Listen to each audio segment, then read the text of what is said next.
Johnny master గారు అయితే ఇప్పుడు బెయిల్ పైన బయటకు వచ్చారు. సో ఆయన వర్క్ మీద ఆయన కాన్సన్ట్రేషన్ చేశారు. అలానే జైలు నుంచి బయటకు రాగానే రామ్ చరణ్ గారు ఫోన్ చేసి మాట్లాడారంట. సో ఆయన ఏం మాట్లాడి ఉండొచ్చు అంటే ముఖ్యంగా ఇటు మెగా ఫ్యామిలీకి జానీ మాస్టర్ కి మంచి సంబంధం అని చెప్పుకోవచ్చు. ముఖ్యంగా ఆయనకు పవన్ కళ్యాణ్ అంటే పిచ్చి, ఆయనకు ఒక పెద్ద ఫ్యాన్.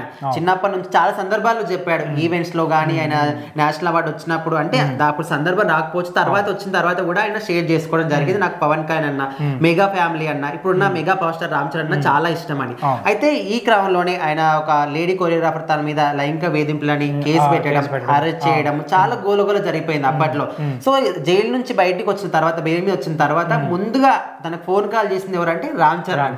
నువ్వేం టెన్షన్ పడకు, మీకు నేనున్నాను, ఇలాంటి డెసిషన్ కానీ ఇలాంటివి ఏం తీసుకోకు, నువ్వు నార్మల్ గానే ఉండు, నీ పని మీద నువ్వు కాన్సన్ట్రేట్ చేయి, RC16 కి సంబంధించి నీకు వర్క్ ఇస్తాం, అందులో నువ్వు చేద్దువు, దానికి సంబంధించి నువ్వు చూసుకో, ఇప్పటికైతే నీ ప్రాక్టీస్ నువ్వు చేసుకో, నీ పనిలో నువ్వు నిమగ్నం అయ్యుండు, ఏం కాదు మేమందరం ఉన్నాం కదా నీకు అనే విధంగా ఫోన్ కాల్ చేసి చెప్పాడు. ఇప్పుడు గేమ్ చేంజర్ కూడా ఆయన సాంగ్ చేశాడు, ఆ సాంగ్ కూడా మంచిగా రెస్పాన్స్ వచ్చింది. ఆయన చేసిన డాన్స్ మూమెంట్స్ కి సో మంచి రెస్పాన్స్ వచ్చింది అనమాట.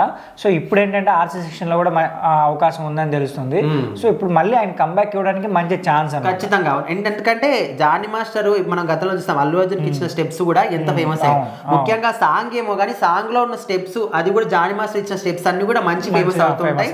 వాటిని అలాగే చేయడానికి చాలా మంది రీల్స్ చేయడం కానీ, సో ఆ విధంగా చాలా ఫేమస్ అవుతూ ఉంటాయి. సో ఇప్పుడు రామ్ చరణ్ ఈ విధంగా చెప్పిన తర్వాత నాకు చాలా హ్యాపీగా అనిపిస్తుంది. ఎందుకంటే ఒక స్టార్ హీరో నా గురించి ఆలోచించడం ఏంటి, ఇప్పుడు ఎవరైనా జైలుకి వెళ్ళి వచ్చారంటే ఖచ్చితంగా వాళ్ళకు ఎవరు పలకరింపు కూడా పలకరించరు, అలాంటి ఒక వ్యక్తి నాకు ముందుగా ఫోన్ చేసి ఈ విధంగా ధైర్యం చెప్పడం నాకు చాలా సంతోషంగా ఉంది. ఆయన అంత పెద్ద యాక్టర్ ఒకసారి ఫోన్ చేసి మాట్లాడితే వాళ్ళకు కూడా కంబ్యాక్ ఇవ్వడానికి ధైర్యంగా ఉండడానికి కొంచెం బాగుంటుంది. అదే సో ఇట్లా కేసులని, బెయిల్లని, జైళ్ళని, కోర్టులు తిరిగి నాకు నా ఫీలింగ్ నేనే కోల్పోయాను, నా ధైర్యం కోల్పోయాను. అలాంటిది ఈయన చెప్పిన తర్వాత నాకు ఇంకా బూస్టప్ వచ్చి నా వర్క్ మీద కాన్సన్ట్రేట్ చేస్తున్నాను, నాకు చాలా సంతోషంగా ఉందని ఆయన మెంబర్ని అయితే షేర్ చేసుకున్నాడు.